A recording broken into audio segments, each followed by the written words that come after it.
Everything is unlike. Okay, so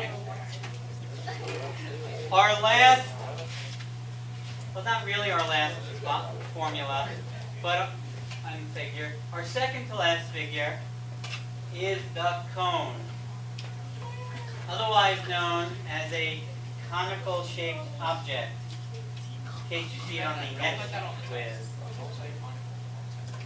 So you'll notice, what do you notice about the formula for the volume of a cone compared to the formula for the volume of a pyramid? It's the same. The only difference, of course, is the difference between the shape of a pyramid and the shape of a cone. Whereas a pyramid has some sort of polygon, square, rectangle, pentagon, hexagon as its base. A cone has a circle. So that's where the difference in the formula comes in. We're still multiplying 1/3. Ladies. We're still multiplying the height, and we're still multiplying the area of the base. The only difference is, whereas the formula for the area of a square base is length times width, or side squared, the formula for the area of a circle is pi r squared. So if you have the formula for the area of a circle on your reference sheet, then you don't have to worry.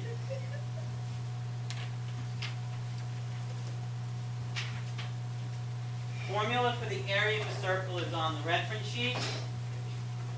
So we just take that and multiply it by the height. All right, so let's do one. So we have a conical TP has a height of 12 feet and a base diameter of 14 feet. So here's my TP.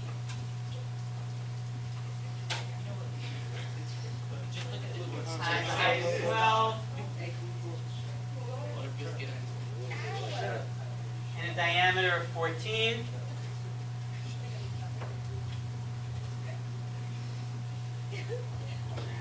Like we've been doing all the other problems, the volume, write down the formula.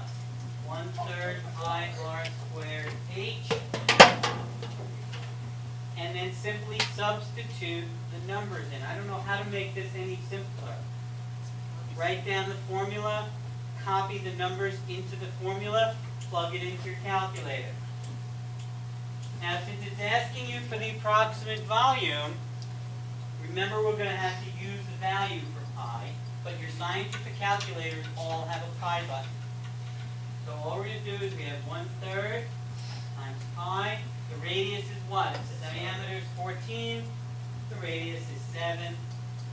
And then the height they give you is 12.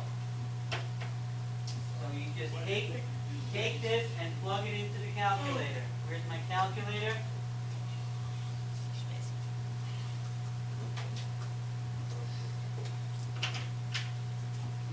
Pi times 7 squared, which is 49, times 12 equals, divided by, not a point, divided by 3. Cannot divide by 0. Thank you.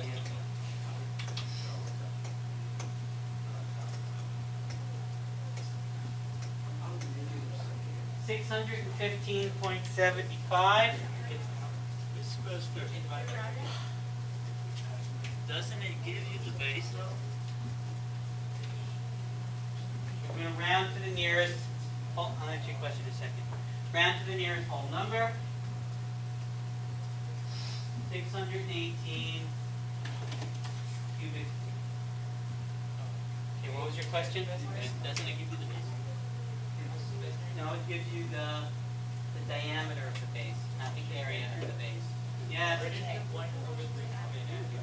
Well, what I do, you can't turn this into a decimal. Yeah. So what you do is you divide. So you multiply these three numbers together, and then divide everything by 3.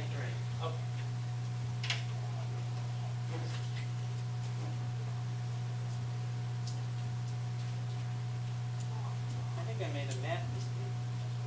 Oh, I see. The book comes up with 616.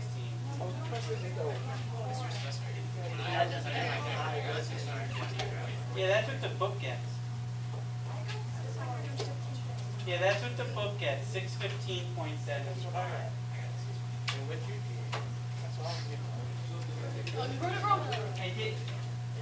It did say 615.75.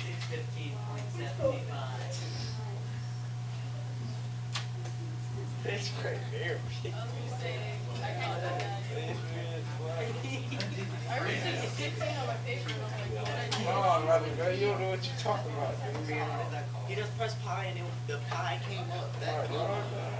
It doesn't have it on that calculator. Yeah, why did you put That's why I told you. That's why I told you to use scientific calculators. All right, so are there any questions? All right.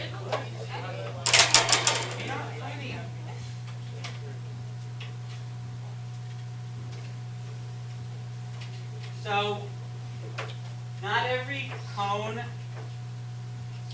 is going to be a right cone.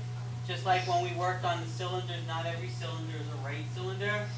Sometimes we deal with what are called oblique figures.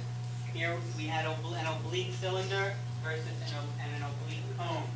And what you'll notice is that the height is no longer in the middle. And in fact here, the height is actually on the edge of the cone. I just want you to be aware of that. When you go to find the volume,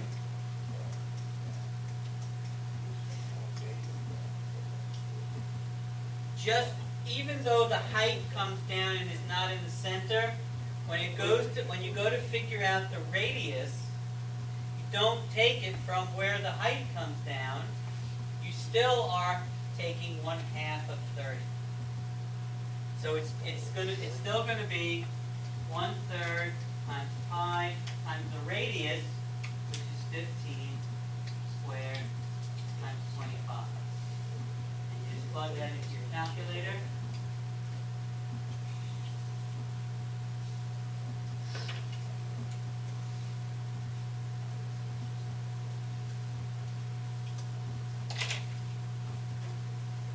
So pi times 15 squared, which is 225,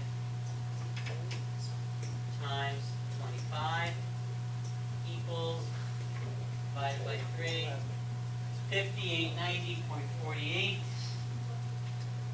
So 5890. And that's cubic feet. All right? Oh, actually, this one in the book says round. Put your answer in terms of pi and also round to the nearest square foot. So obviously, if you put it in terms of pi, you would not multiply by pi. It would be 225 times 25 divided by 3, which the book tells us is about 1,875 pi cubic feet.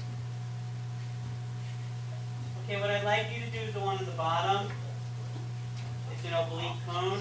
See if you can figure out the volume. Put the volume both in terms of pi and to the nearest whole number.